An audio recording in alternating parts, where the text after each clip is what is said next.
Hello, everyone, and welcome back to the show. This is Reservations, and I'm Rain Wayland. And I can't prove it, but I'm pretty sure Bruce Wayne is Batman. Well, I mean, have you ever seen them in the same room together? Never. I don't know, man. I mean, does anyone even know anything about the Batman? like, how does he get all those fantastic toys? I don't know. I know I've shown you that guy on Instagram, the guy who's like, the little voice in this person's head. Have you seen the one where he did of like the creators of Batman? No. Oh, dude, it's so good. Like the first thing is like, make it so he never kills, but shatter femurs. Yes. And it's like, Bruce Wayne is a man of business. Make sure that everything is bat-shaped. Yes. That's something that I think about. So I think about this all the time. Okay. When I'm watching a movie or a TV show. Right now, Haley and I are watching Agents of S.H.I.E.L.D. Nice. We're about halfway through season 3. And there's a scene where the leader of Hydra at the time dies, right? And so they're putting him in a body bag, and the body bag is branded, like it has the logo on the body bag. And so that got me thinking, like, I do think about that a lot, where things are branded or like made to look a certain way, where it's like, in reality, would they think about that? Like, would people worry about, oh, we got to put our logo on that? Like, it seems like a waste of time to me, but I don't know. I just thought it was funny. I mean, you're not wrong, bro. I mean, like,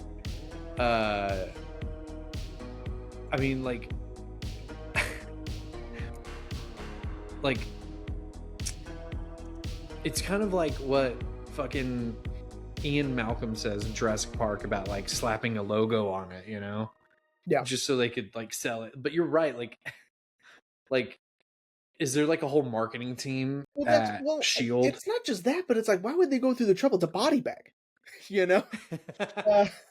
So they don't get it mixed up with the cops body bag. Yeah, the S.H.I.E.L.D. body bags. I don't know.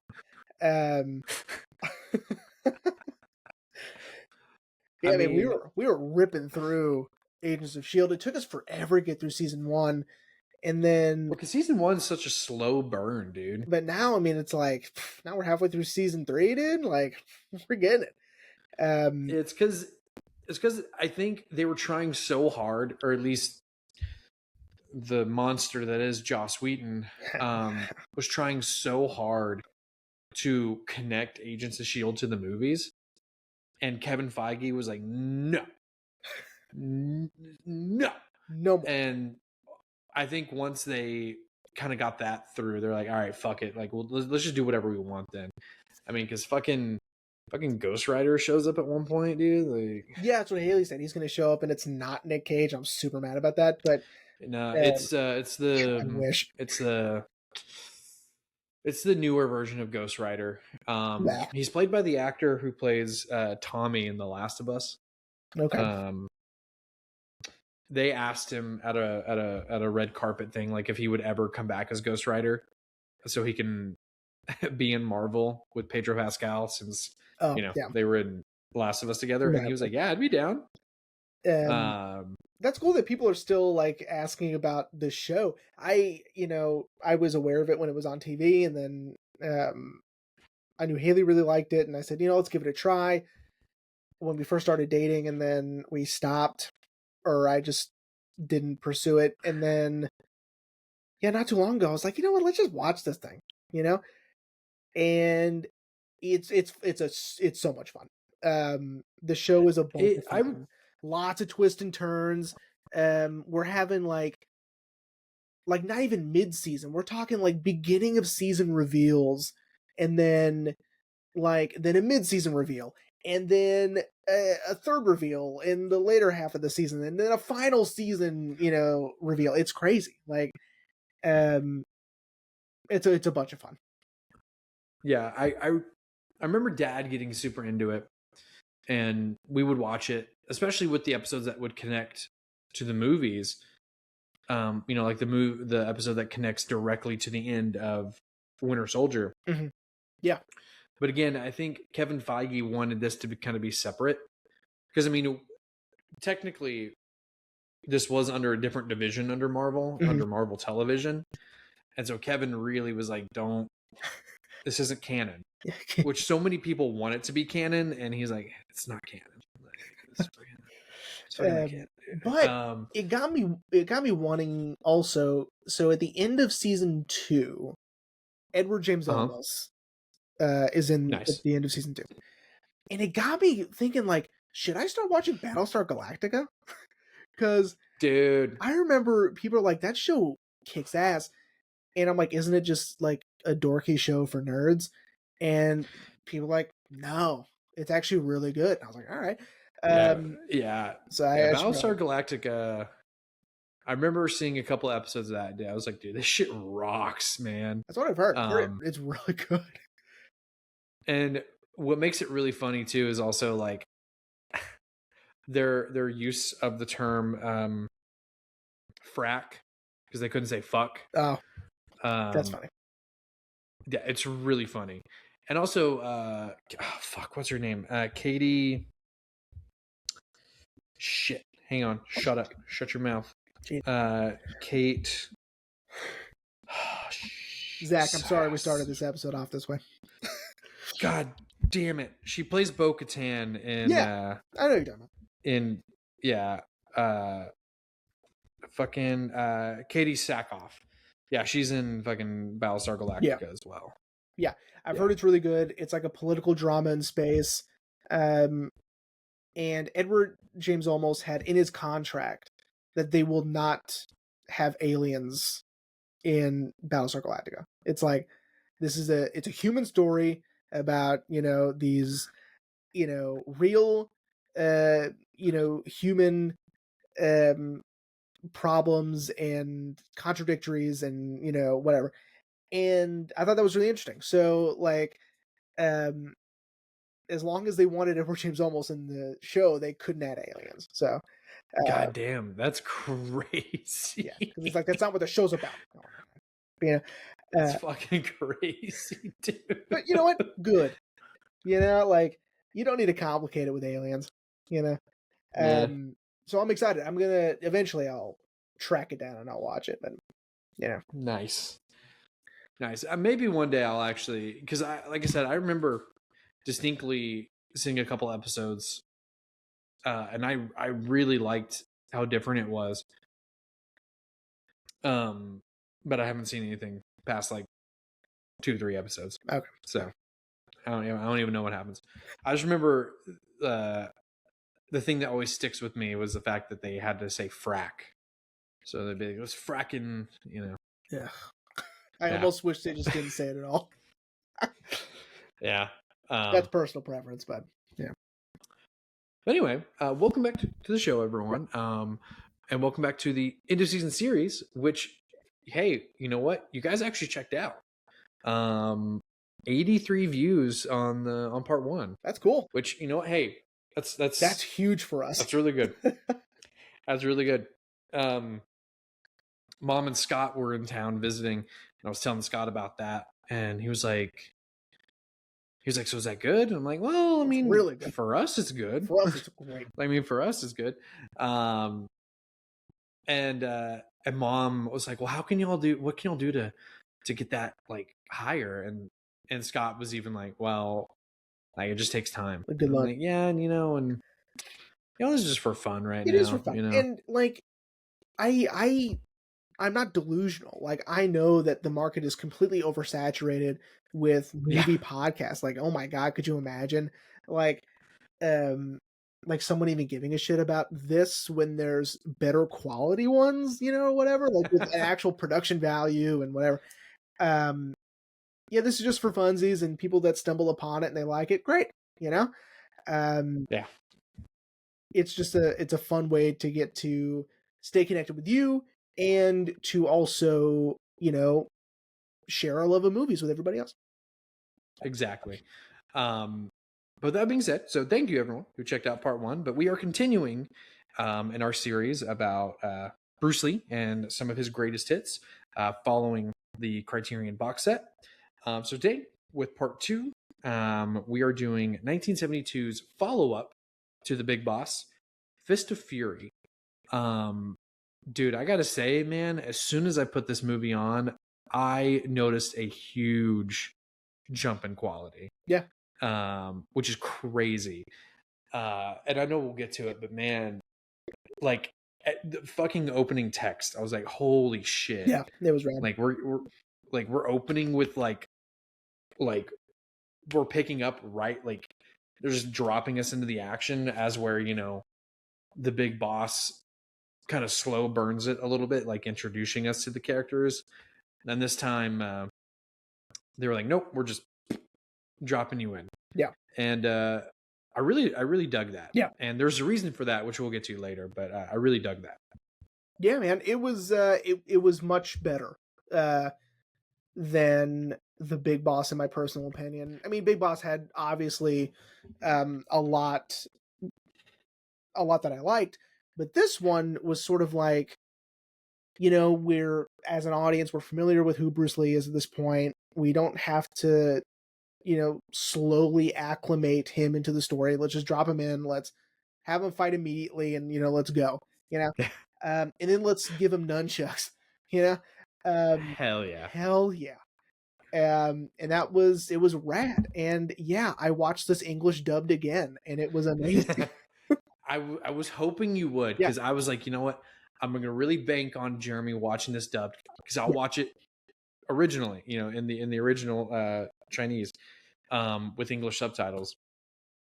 So thank God we did that again. Dude, it's so rad. Like, yeah, it makes it so, it just makes it like a more fun experience to watch it in the original English dub. Because some of the choices these voice actors are making are hilarious. Because sometimes, with some characters, they will do just an American accent. They are trying to match the rhythm of their speak or whatever.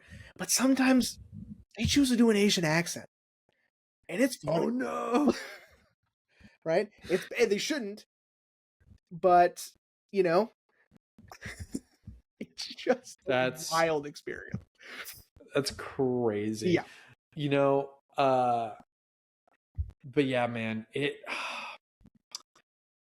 I think after we complete this series, I may rewatch all these movies with the English dub. It'll change the way you watch things. Well, and I'm curious, you know, maybe I'm jumping ahead here, but I am curious, like when we get to Way of the Dragon. Oh no, it says Mandarin. So I was curious to see, like, you know, once we get ahead, like, are they going to switch to English? Enter the Dragon says English. Okay, so yeah, Enter the Dragon's going to switch over to English, and Game of Death is also in English. So after next week will be our final, well, for me at least, final in Mandarin. But yeah, with that being said, because I can definitely tell you're really excited to talk about this one. So let me do that little synopsis, and then we can just jump right into it. So Fist of Fury, again, stars Bruce Lee playing. I'm gonna try to get his name right, and then after that, we're just gonna call him by his first name, Chen Zuin.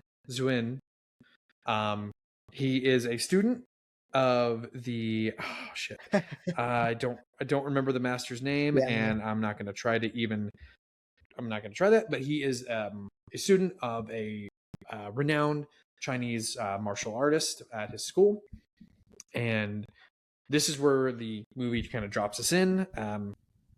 The master is dead quite suddenly, and Chen comes home to Shanghai to grieve the loss of his master, but also kind of figure out what happened, because there's a lot of questions surrounding the master's death, that it was so sudden and so mysterious. Well, to Chin's horror, there is a rival martial arts school that is owned and operated by Japanese men, and they have beef with Chin's school because I forgot to mention this is during 1908, so this is during sort of the uh, colonization of China by the Japanese, and the Japanese school sees themselves as stronger, and the Chinese school as weak, and they insult the students of Chin's school and even insult Chin himself, to the point where Chin, on his own, goes to the Japanese school to challenge the students there and kicks all their ass. Yeah, of course. In the hopes that maybe doing this would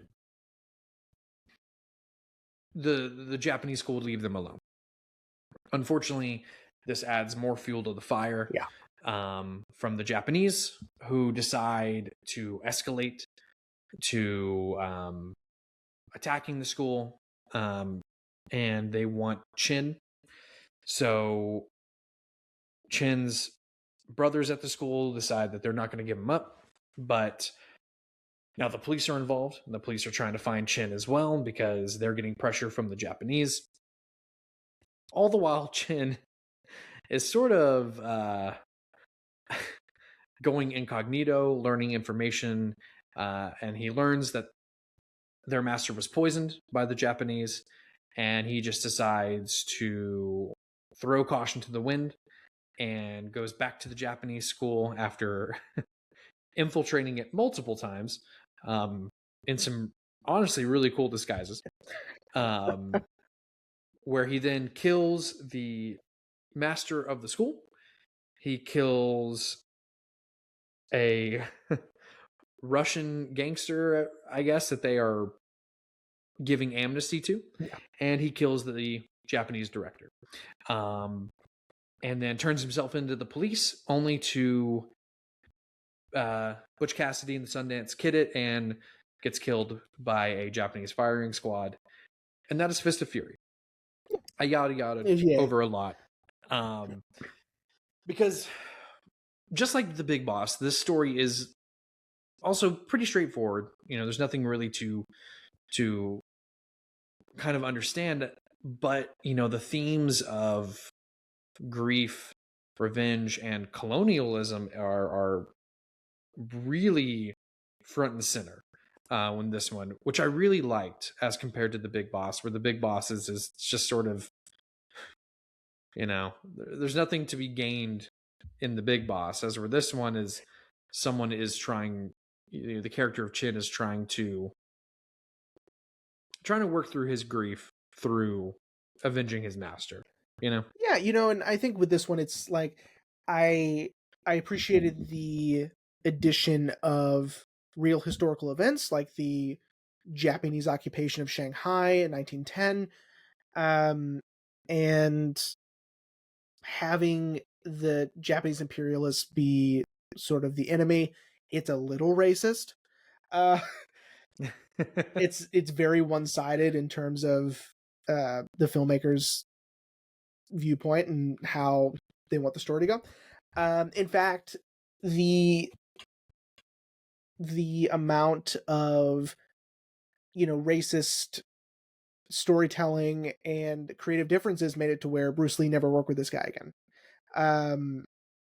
Lo Wei? Yeah. Really? Yeah. Wow. I think Bruce Lee thought that he was taking it a little too far with the China versus Japan stuff. And also just, by this time, not only was Bruce Lee completely taking over his own choreography, which he did in The Big Boss, but he was also taking over the direction of his fight scenes. So,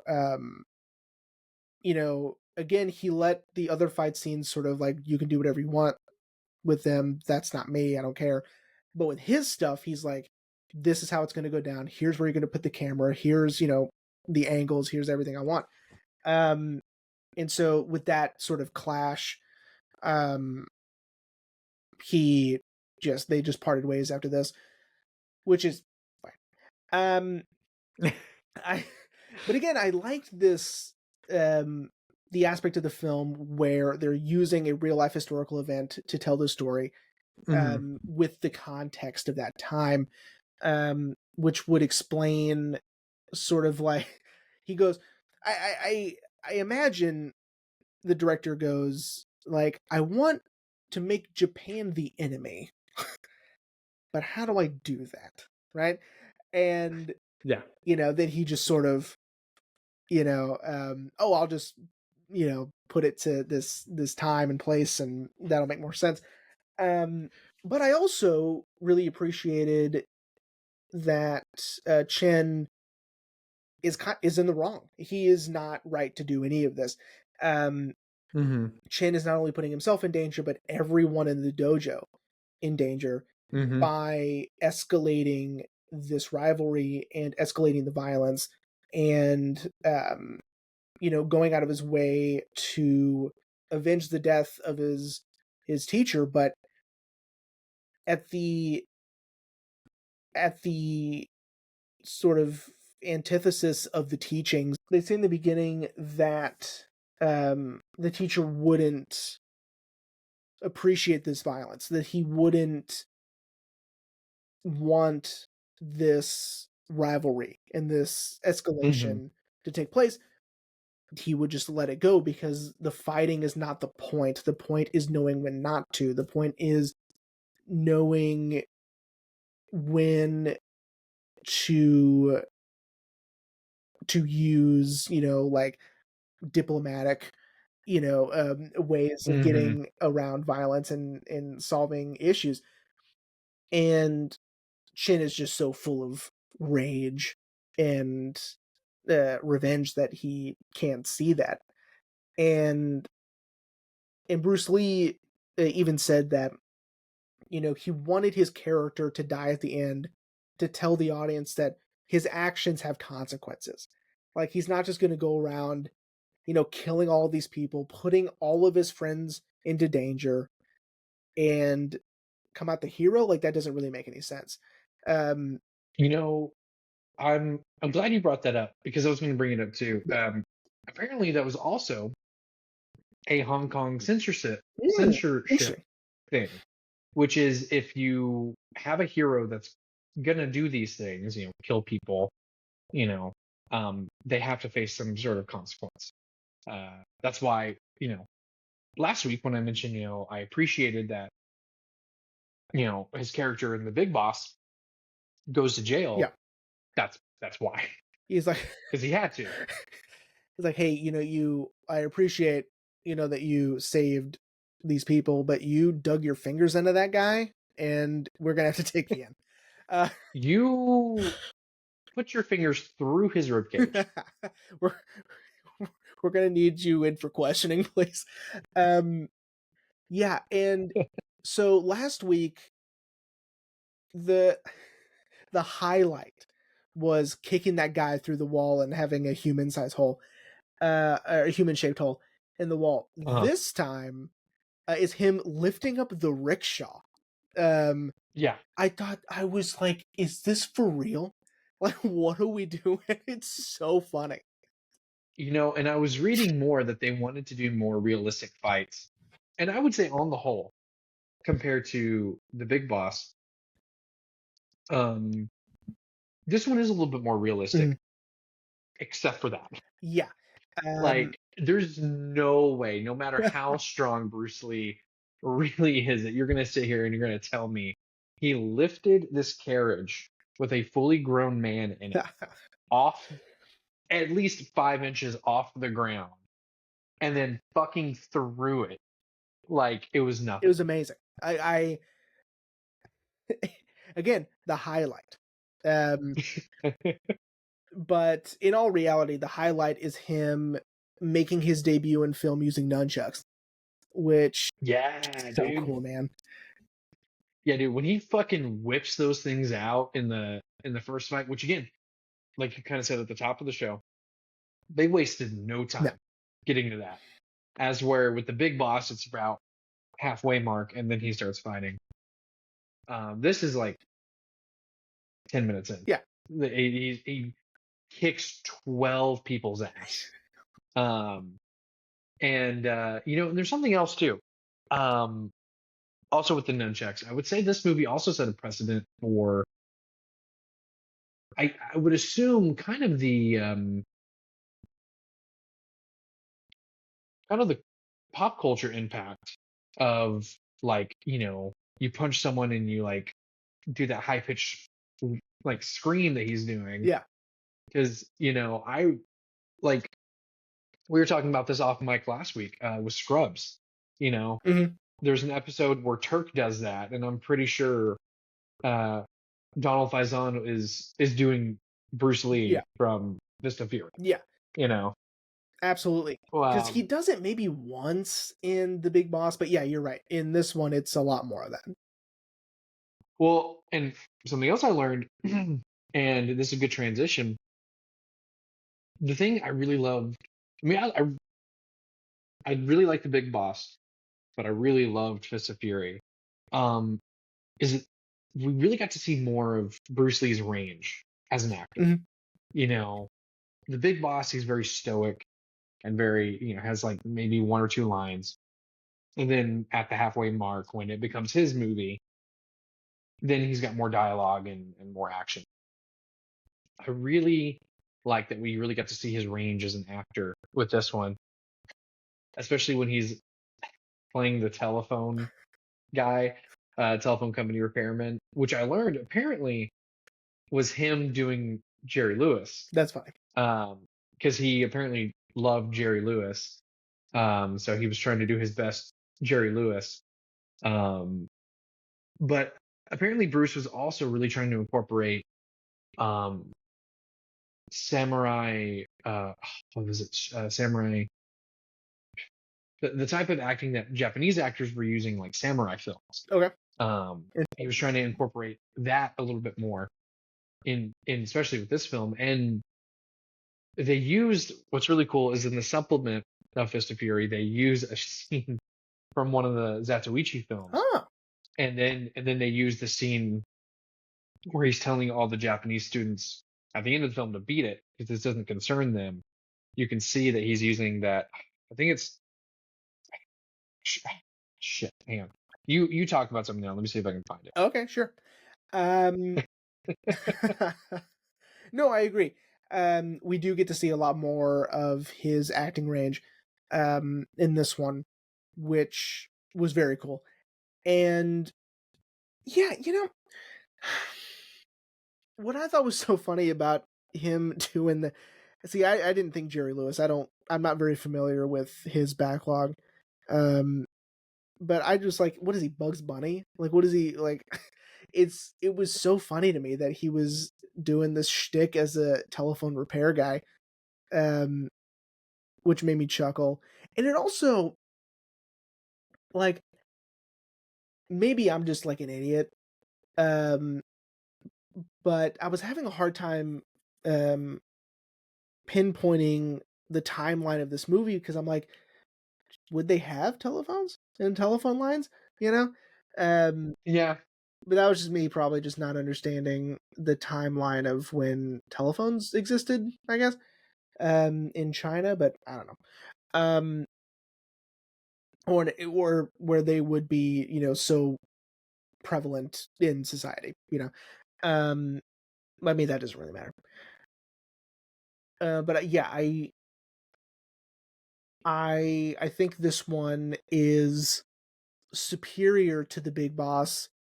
And not only in Bruce Lee's acting, which is incredible, but in the fight choreography as well. The fight choreography is insane, and especially now that we're adding more weapons, we're adding different fighting styles because now we have Bruce Lee doing stuff, but then we have the Japanese students that are doing something different, and it's compelling to watch. It is so cool. Now, I do have a question for you because I was confused by this, and I think it might just be a cultural thing, perhaps. But that guy that guy takes his shirt off at the dojo, the Chinese dojo, and Bruce Lee immediately is like, "You're Japanese," and I go, "How did he figure that out?" You know, was it what he was Um, wearing? I think so. Because he had something around his Yeah. waist. I think I'm not trying to stereotype or anything. I think he was trying to make his chest more flat Uh huh. because I guess Chinese men are a little bit more flat Uh chested, huh. as where Japanese men, I guess, are a little bit more barrel chested. Uh huh. You think that might I be it? think. I don't know. Like, I think because why else would he have like wrappings around his waist see, and I didn't chest? You know? understand. Like, maybe it was like a traditional like Japanese garment he was wearing. Like, it's it's like part of like what they just wear every day, or like you're right, he was trying to hide. I wasn't quite sure like how he figured it out, right?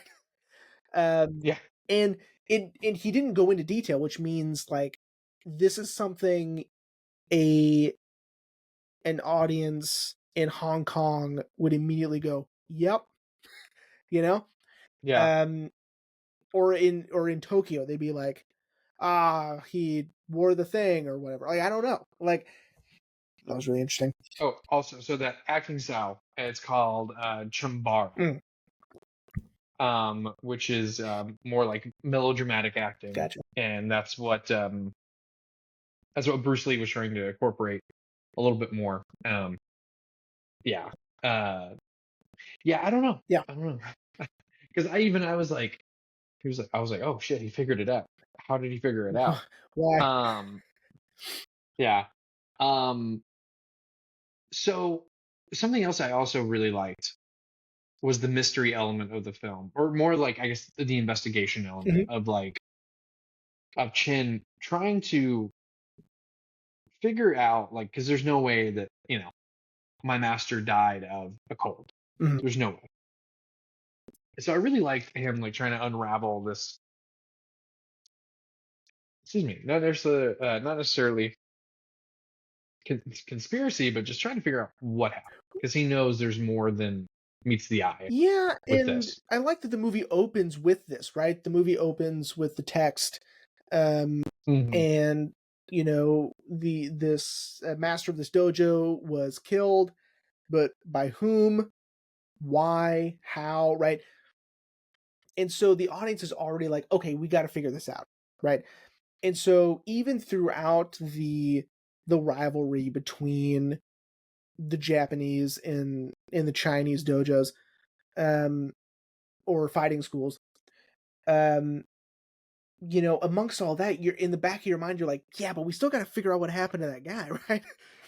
because Yeah, because the film opens with it, and so you know that it's going to get answered eventually, and it was the Japanese. So, um, yeah, yeah. I mean, maybe this is just like we've kind of like what we kind of mentioned last week of having sort of like the burden of modern knowledge.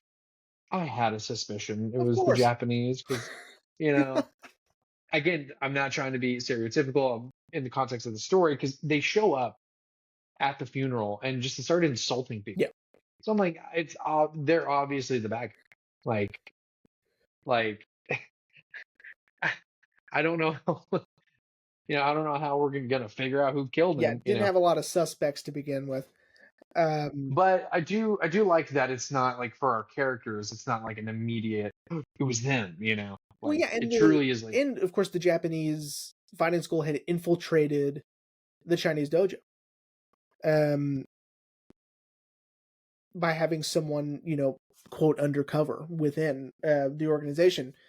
Um, but okay, so let's talk about Chin's decision making okay. because obviously, you know, he is making decisions selfishly, right?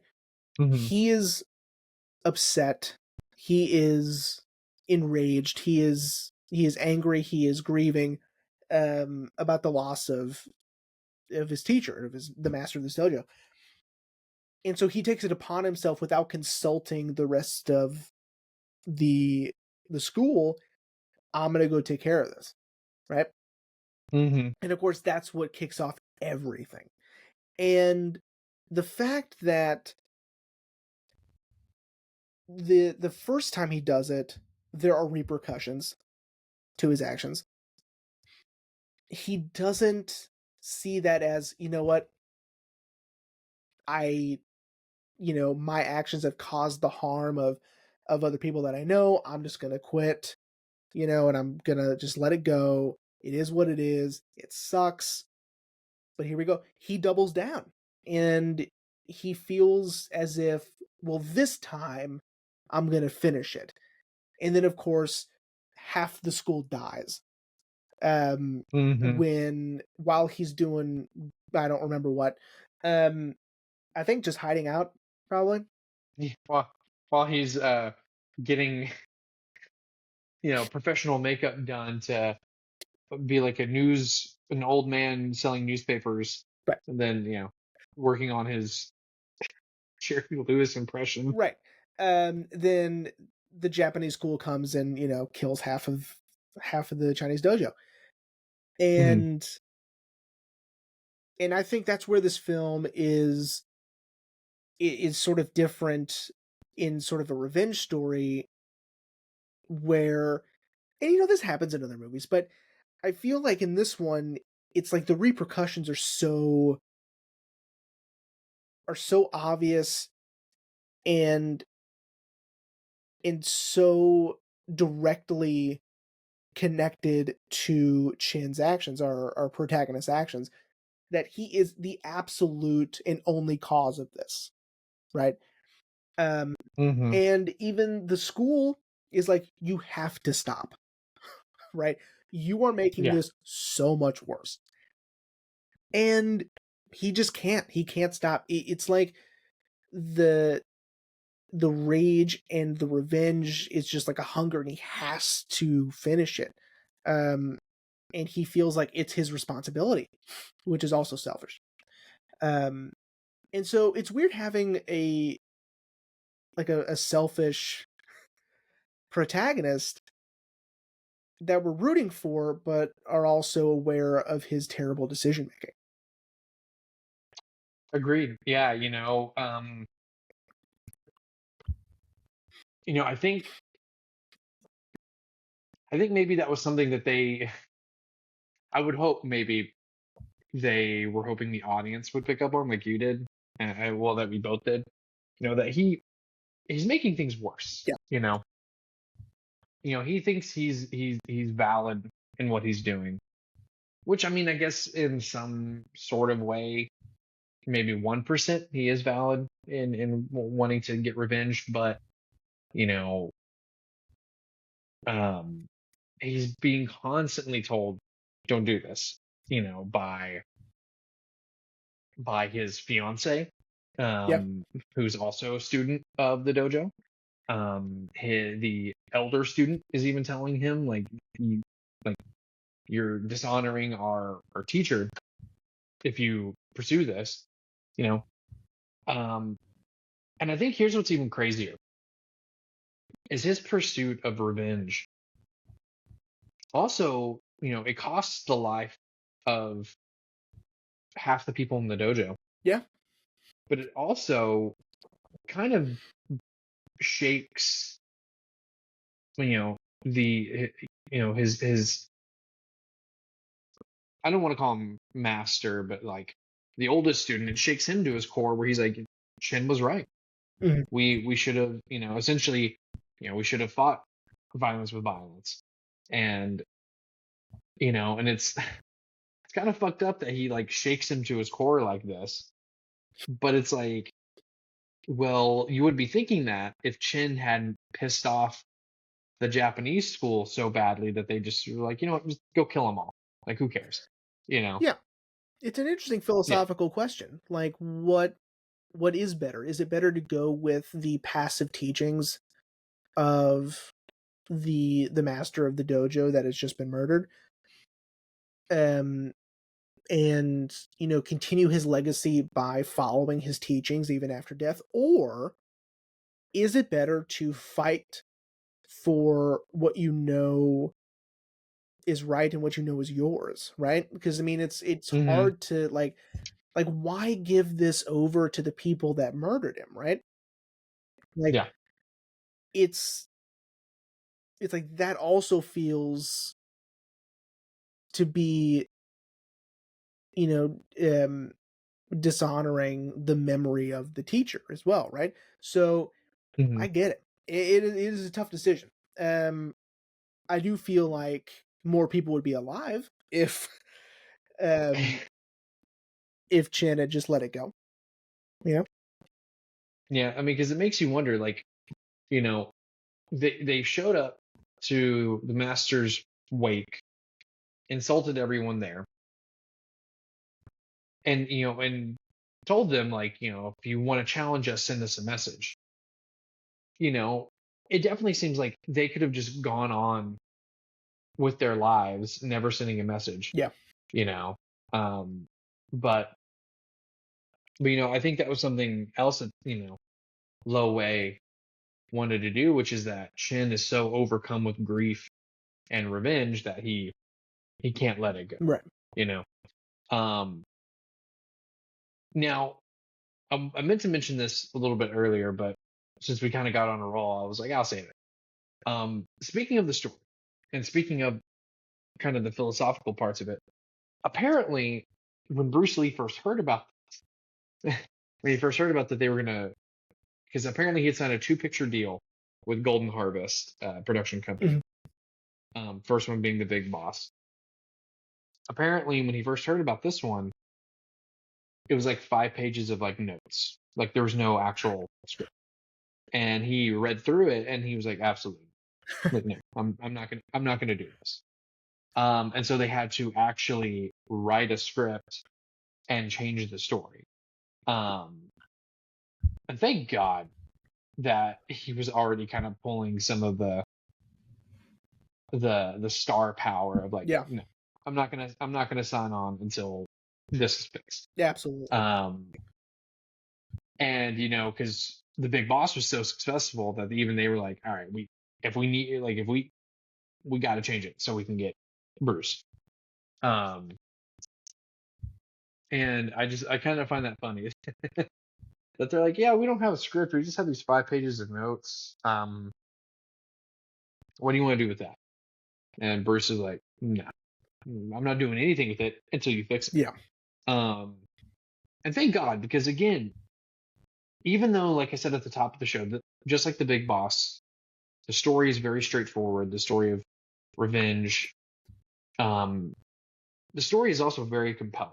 Again, I mean, we just had a whole, asking philosophical questions of like, had Chin just left this alone, what would have happened? Mm-hmm. The story, I think that's, again, that speaks to the quality of this film versus the Big Boss, which is the story felt whole as compared to the Big Boss. Yeah. No, I agree. Is that I think this story felt more fully thought out. yeah. There wasn't a lot of downtime in this one, where in the Big Boss, I feel like there was a little bit of downtime where I was like, you could have cut that, Mm-hmm. you know? But yeah, in this one, I appreciated so much more um, of the aspects of the story, of the narrative, of the plot. Again, the fight choreography is just top notch. Bruce Lee is just a animal, you know? And I wanted to mention that too, is that this film, he definitely felt significantly more uh, menacing in a Sure. way. And I think it's because since he was uh, choreographing his own fight scenes, that he could really kind of go balls to the wall with it, Yeah. you know? Yeah, and it felt less. To me, the direction felt less of a '70s film, like the Big Boss did, because the Big Boss had all of those filmmaking tropes of the '70s with the zooms and whatnot. This one had a little bit less of that, and especially with Lee's fight choreography, because he had full control over all of it. Mm-hmm. And it felt more engaging. The fight scenes with Bruce Lee. I think because of his decision making. I think that he was fully in the right to, take full creative control over those scenes, knowing where to put the camera because he knows where he's going to be, right? And he knows where Mm-hmm. the other actors are going to be, and he knows, like since he's doing the choreography, he absolutely knows where the angle needs to be pointed and how the lighting should look, and um the shot sequences and things like that. I mean, it's no wonder he's gonna go on to direct a full movie eventually. Yeah. Agreed. Yeah, man. I I also I also appreciated that this movie wasn't as gory as The Big Yeah, Boss. I mean, it had its sure, moments, like when he kicks the katana out of that guy's hands and then moves him back for it to impale him. that was cool. Dude, I was like, that's cool as Yeah, shit, dude. Um, but less people being chopped up with right, axes right. and I would say the blood came from more of the fist fighting.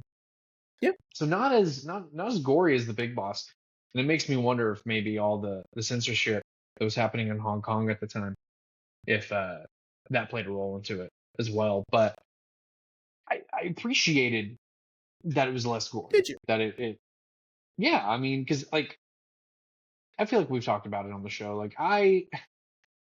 excessive gore doesn't bother me, Sure, you know. I do sometimes feel like it's maybe unnecessary.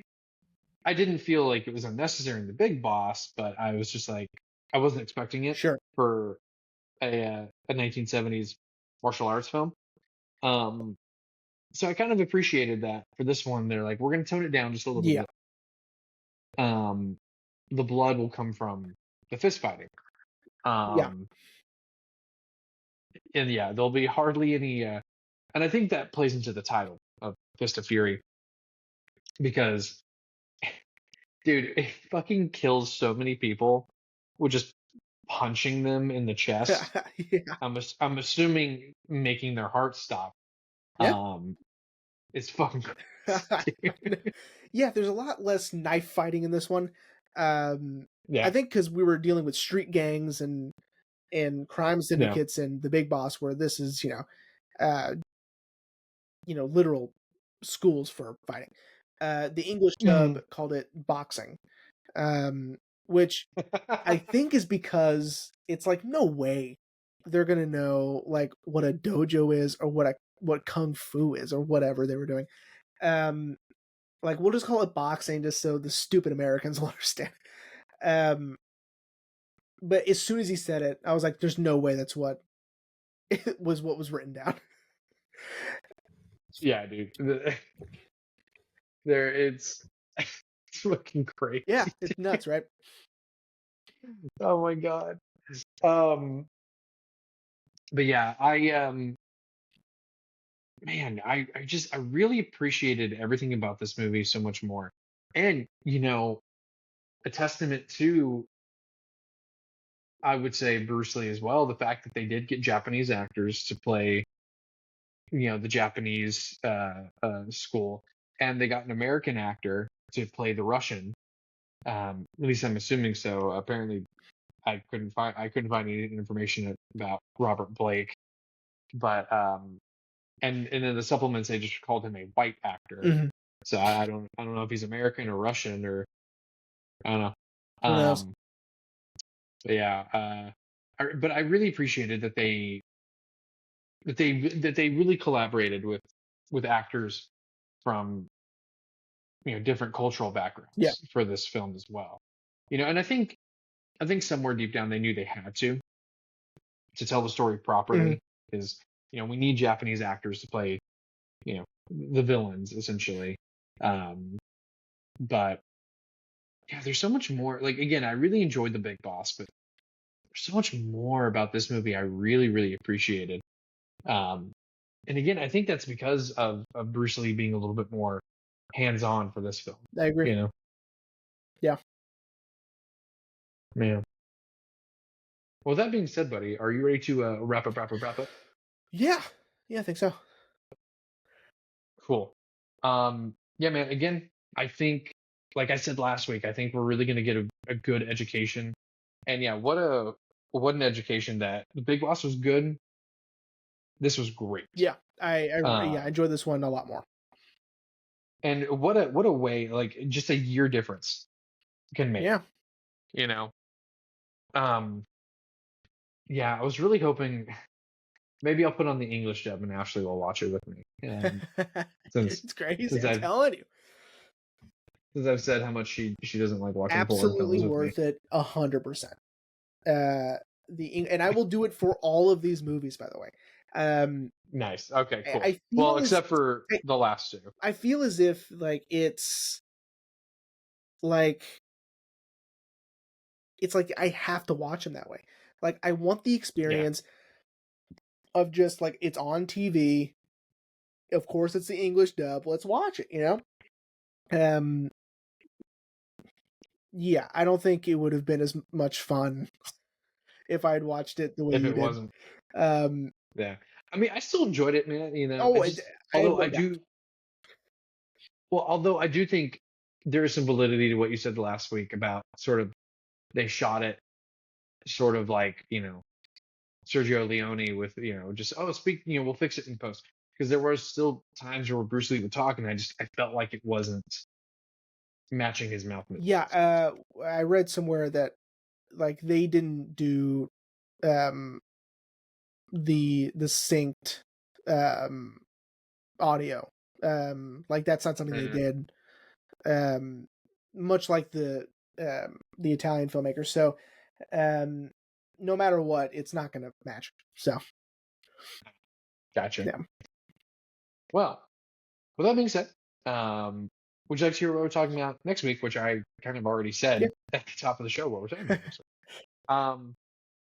So again, everyone, following Criterion's greatest hits set, we are moving on to part 3 for next week, with also released in the same year, 1972's The Way of the Dragon, which was Bruce Lee's first directorial debut, and apparently he also wrote it. So wrote, directed, and produced, and acted in the film, which is a little sad that he didn't get a chance to direct again. But man, I'm really excited about The Way of the Dragon. Is The Way of the Dragon? Chuck Norris is in that one, yeah. Yep. Yes. Chuck Norris is in this one. Now we're talking. I was gonna say, I think this film is the one that's truly synonymous with Bruce Lee, because I think this is the one that most everyone really knows. And I'm reading a little bit about it, and I guess there's going to be some comedy in The Way of the Dragon. Can't wait. But man, I'm excited, man, because see a pre-beard Chuck Norris in his prime. Yeah, that's gonna be crazy, dude. Yeah, it's gonna be wild. And dude, I think it's gonna be rad. That we're gonna get to see this fucking fight between Bruce and Chuck Norris. But yeah, man, I'm excited. Yeah, me too. Because you said last week that The Way of the Dragon is like widely regarded as and then Enter the Dragon as well. Enter the Dragon is like, that's peak, I think. Gotcha. People love that one. So again, it's just gonna keep going up until the end. But yes. Yeah, but which we still have technically 3 weeks to get to that one. So yeah, but cool. right, everyone. Well, we hope you enjoyed this episode on part 2 of our end of season series with Fist of Fury, and we'll soon see you all next week for part 3, The Way of the Dragon.